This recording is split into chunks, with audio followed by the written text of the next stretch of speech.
Welcome to another edition of Tom's Real Food Podcast. This week's podcast is brought to you by eggplant, tomato sauce, mozzarella cheese, egg, and pork rinds. Let's go to the podcast. Hey everybody, welcome back. I am Tom Garver, the Keto Cook. Today on Tom's Real Food Podcast, we're going to have a different setup for my streaming and for my recording. So what we're going to talk about is, as you see in the beginning, I'm going to be reintroducing now some other vegetables and making things a little bit lighter for snacks, or not to eat as much throughout the day is what the premise is. I'm coming across a lot of people who are asking questions about why is keto bread, why do I say it's no good? Well, stop and think about it. I do total carbohydrates. I don't do net carbs. And the reason why is because it does not work for everybody. To me, it's a marketing ploy, number one.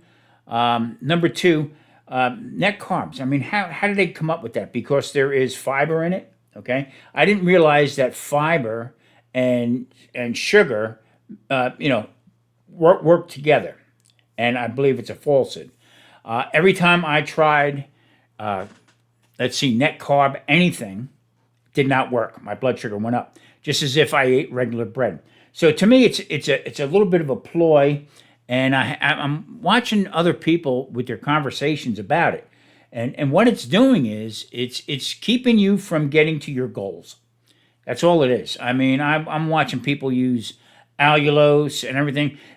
From the beginning, I told you have to kill cravings. The cravings have got to go. Just like smoking, just like alcohol abuse, anything like that. We are addicted to sugar, no matter how you add it up. Certain vegetables are very high in carbohydrates. Potatoes that turn to sugar. Starches turn to sugar. No matter how you explain it, all right, some of it might slow it down. Allulose. I see a lot of doctors, a lot of scientists on there signing on to it.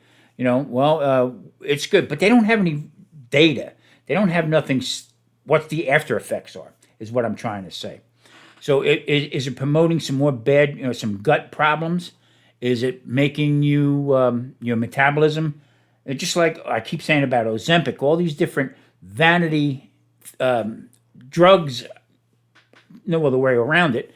That is slowing your metabolism down, but is it really hurting everybody? I find that I do much better if I cut everything out. If I just eat very clean on all of my videos that I have, and there's some 900 of them out there. Once in a while, you'll see me do something either from a box or I tried different stuff to no avail. I mean, it just did not work. Made me feel better. So, the idea of eating stuff because somebody puts up a video or says, well, no, you can have keto bread. Look at this. It's keto bread.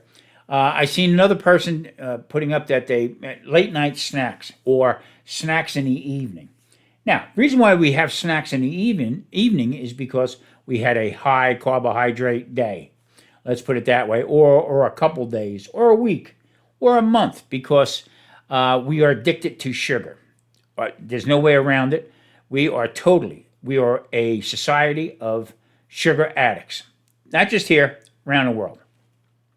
So, getting into the habit of killing the craving, getting it away from, this box has keto pancakes. No such thing. I'm sorry. There's no such thing. Or it has 30 carbs, but net 15. That's half. Okay, fiber, and it tells you on the bottom sugar. Okay, that's added into it. How can that be? It just does not work. Like I say, I follow Dr. Eric Westman on this. He has people that come to him who have severe weight problems or are getting ready to go in to get the ban into surgery. And 9 times out of 10, according to his videos and his research, they turn around and basically don't need it after he gets done, because he puts them on a strict keto lifestyle. You can call it a keto diet and this and that. Keto diet puts too much pressure on you. If it's a lifestyle, you can basically do this without any kind of stress. Here we're kicking back into again with stress has a lot to do with this. So if you are about looking to cut back on carbs or low carb, but a little bit here and there, couple things. We went over this quite a few times about there is no net carbs. You don't use net carbs. Nothing from a box. Nothing that says keto friendly or keto, flat out keto, that's processed in a box. Any food that is processed, and I'm talking about salamis, which I love salamis, any kind of highly processed cured meats, you got to stay away from. Now, there's a lot of controversy about that. I'm telling you from my best results that I got. Now, there again, I'm not a doctor, and I got to keep saying this because, they'll come down hard on me, and I don't want that. But in the same token, I got to tell the truth. I eat very clean. Any kind of coconut flours, any kind of almond flours, anything from the obscure that all of a sudden now is okay, according to somebody. Well, look at the back of this package here. It says 0 carbs, okay, 0 net carbs, and then you look at it and you see it's got 20 or 30 carbs in it. That's where you have to be. You have to be very clean. You got to be very diligent. Now, people say, well, I can't give up my sweets. I can't give up. Well, then this is not for you. The way I do it, this is totally not for you. You can go keep chasing your tail with different types of diets. This worked for me, okay? I'm down 72 pounds as of today. This is my I'm 6 years doing it, 4 years on YouTube talking about it and making videos about it. Now, I do have another channel. People say, oh, you're a hypocrite. You have another channel and you cook everything. I don't eat everything. I don't. I'll make it. If you notice, I make smaller portions if you watch that channel. And my wife has it. There's nothing wrong with her. And I make just a normal sized dinner. And 9 times out of 10, she will eat it. Okay. There is no hypocritical things about what I do here. I'm telling you from the heart. If you want to get your health back, if you want to get back to feeling better, you got to do it clean. There is no other way around it. There's no cheating and say, well, I can get away with it. Every time you go off track with this, you're actually hurting yourself. You're looking at a guy who was in trouble doing this. I was down to my blood sugar readings were 110. That was the highest. And that came from 258, 260. Okay? Doing this for, I think, 4 or 5 months. And then I let all the stories and all the misinformation about it, and I started trying keto bread. I'm a bread hound. I love bread. I love making bread. But in the same token, there I was, right back into it again. I know how to do this. I can get away from it. No, you can't. You just all of a sudden now you're starting to put more damage into your microbiome. Your insulin. My insulin is out of sight, although the doctor says it's normal. That's the big controversy. There's so many different things that conventional medicine doesn't agree with our way of doing things. Now, if you are trying keto or if you're trying low carb, carnivore, or whatever, carnivore is elimination. I mean, if you want to get started out, that's the way to go right there. If you have a lot of temptations, and people fail to realize, okay, that they don't eat enough or they're hungry afterwards. That is because you are not filling yourself up. If you have 1 steak and you get done with the steak and you're still hungry, make 2 until you say, that's it, can't do this no more. So the problem with sustaining the carnivore diet, all right, to keep it going, is the cost of foods. But you can get around that. There's ways of getting around that. There are true carnivores out there who actually been on it for a couple years and will help you get through it. Keto, okay? What I do, I do a ketogenic lifestyle.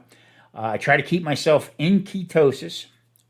But if it doesn't happen, I'm good with it because I know I'm still doing my body well because of what I'm eating and how I'm eating.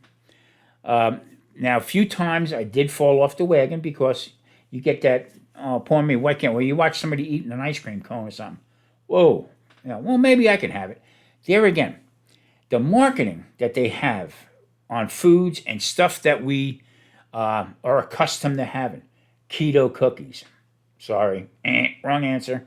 Keto ice cream. Okay, they come up with keto ice cream for a while, which was to me was horrible, just flat out horrible. But they got your money. Okay, I mean $10 for a quart of keto ice cream. It was horrible. It was completely horrible. And then all of a small sack of almond flour, $10 or $12. I mean, there's people that can get it cheaper and stuff like that, but for what reason? I mean, it just doesn't. You're not you're not making it taste any better by using these alternatives to flour. There is no alternative to flour. I'm a type 2 diabetic. That's why I am strict with it.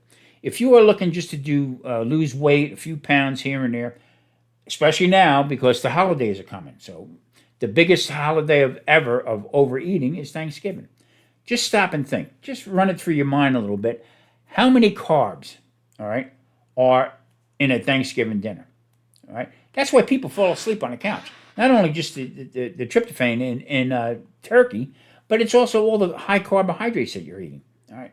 And the toll afterwards. People, I can't eat this no more. Or the funniest thing to me is watching on Facebook and Instagram and everything.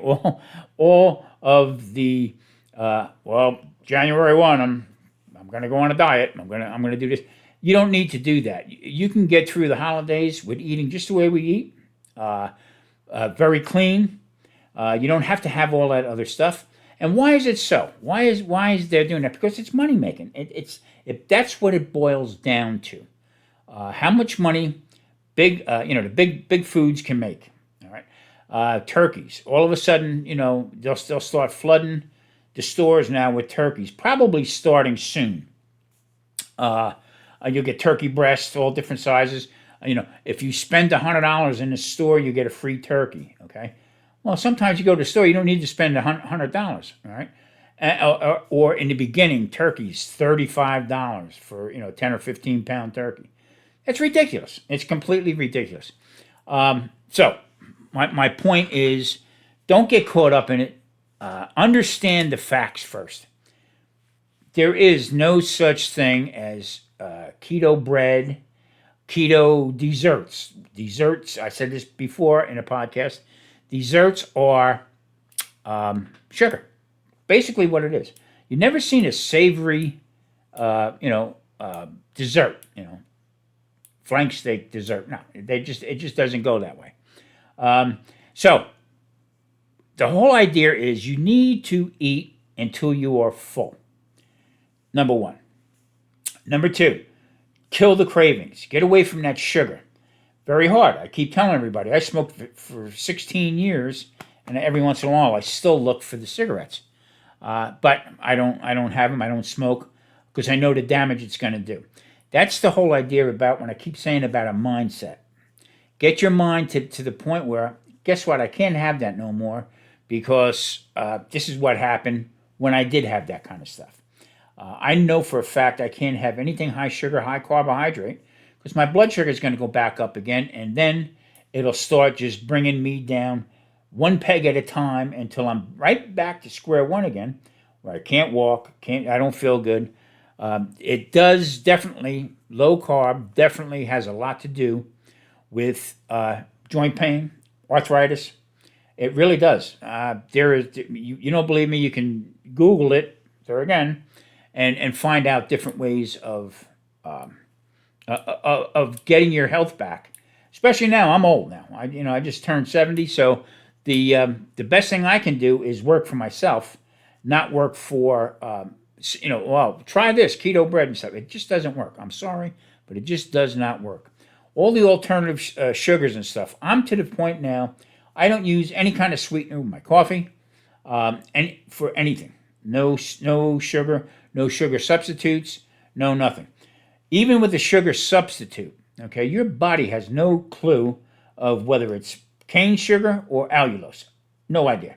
Okay, now they say allulose really slows down in people's metabolism and stuff. I tried it a couple times, and I just didn't like it. I just didn't feel comfortable with it.